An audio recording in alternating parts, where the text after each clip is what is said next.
হেই views আসসালামু আলাইকুম। আপনারা যারা বেগুন চাষে আগ্রহী বা বেগুন চাষ করছেন তাদের জন্য এই ভিডিওটা নতুনভাবে নিয়ে আসলাম। কি দিলে বা কি সার প্রয়োগ করলে বেগুন গাছে অধিক ফলন আসে? আমরা দেখতেই পাচ্ছেন একটা গাছে ২ থেকে ৩টা বা ৩ থেকে ৪টা বেগুন ধরেছে। কিভাবে বা কি সার প্রয়োগ করলে এরকম বেগুন ধরবে তা দেখতে আমাদের সঙ্গেই থাকুন। গাইস প্রথমেই যা করবেন, প্রথমে বেগুন গাছের সাইটের যে আগাছাগুলো এগুলো ভালোভাবে পরিষ্কার করে দিবেন। কারণ আগাছাযুক্ত বেগুন গাছ কোনো দিনই ভালোভাবে ফল দিতে পারে না। সো প্রথম যে কাজটা সেটা হলো বেগুন গাছের সাইডে যে আগাছাগুলো এগুলো ভালোভাবে পরিষ্কার করে দিতে হবে। তাহলেই এরকম বেগুন ধরবে। এবং সেখানে ঝরঝরা মাটি দিতে হবে, অর্থাৎ কোনো ঢেলা যুক্ত মাটি সেখানে প্রয়োগ করা যাবে না। ২ নম্বরে স্টেপ, ২ নম্বরে কী সার প্রয়োগ করতে হবে? প্রথমেই দিবেন কম্পোস্ট, গোবর সার ১ থেকে ২ মুঠ গাছের চতুর্পাশ দিয়ে দিবেন। আপনারা বলতে পারেন কম্পোস্ট সার কী? বা কাঁচা গোবর ব্যবহার করা যাবে কিনা? হ্যাঁ ভিউয়ার্স, কম্পোস্ট সারই পচা গোবর সার। আর এটি কম্পোস্ট বলে বাজারে পেয়ে যাবেন। এটি দিলে আপনাদের বেগুন গাছের চেহারায় পরিবর্তন হয়ে যাবে। এরপর যে সারটি প্রয়োগ করবেন এটি হলো ইউরিয়া সার।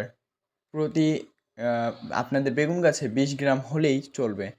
২০ গ্রামের প্রতি গাছে হালকা পরিমাণ, অর্থাৎ ১ মুঠও লাগবে না। কয়েকটুকু নিলেই চলবে। নিয়ে সেটি ভালোভাবে বেগুন গাছের চতুর্পাশ দিয়ে ছিটিয়ে দিবেন। এবার যা দিতে হবে তা হলো পটাশ সার, যা বাজারে এমওপি সার নামে পরিচিত। সেটা ২০ গ্রাম দিলেই হবে। প্রতিটা গাছে হালকা পরিমাণ দিলেই চলবে, চতুর্পাশে ছিটিয়ে। এটি আপনার গাছে বেগুনের ফুল আনতে সাহায্য করবে। এবার যা দিতে হবে তা হলো ডিওপি সার, যা আগের মতোই ২০ গ্রাম দিলেই চলবে, যা নাইট্রোজেন ও ফসফরাস জমাতে সাহায্য করবে। এবার সার দেওয়া হয়ে গেলে চতুর্পাশের মাটি সমানভাবে আগলে দিতে হবে। এবং সারগুলো মাটির নিচে রাখতে হবে। এবার সুন্দরভাবে দেখতেই পাচ্ছেন আমরা কত ভালো একটু বেগুন পেয়ে যাচ্ছি। এভাবেই কিন্তু আমরা এরকম ভালো ভালো সুন্দর বেগুন পেয়ে যাব। এবং আমরা দেখতে পাচ্ছেন কত সুন্দর গোল বেগুন পেয়ে গেছি।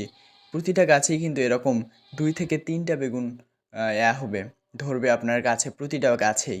এবং আপনারা কিন্তু টবেও এরকম আমাদের মতো বেগুন গাছ রোপণ করতে পারবেন। এবং গাইস আপনারা যদি সার প্রয়োগের পর কিন্তু অবশ্যই পানি দিবেন, মাটি দিয়ে ঢেকে দেওয়ার পর অবশ্যই পানি দিবেন।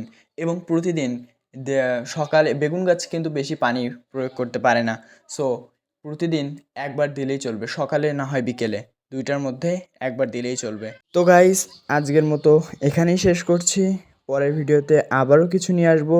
ততক্ষণে আমাদের ভিডিও যদি ভালো লেগে থাকে অবশ্যই লাইক, কমেন্ট ও চ্যানেলটি সাবস্ক্রাইব করে দিবেন। ধন্যবাদ।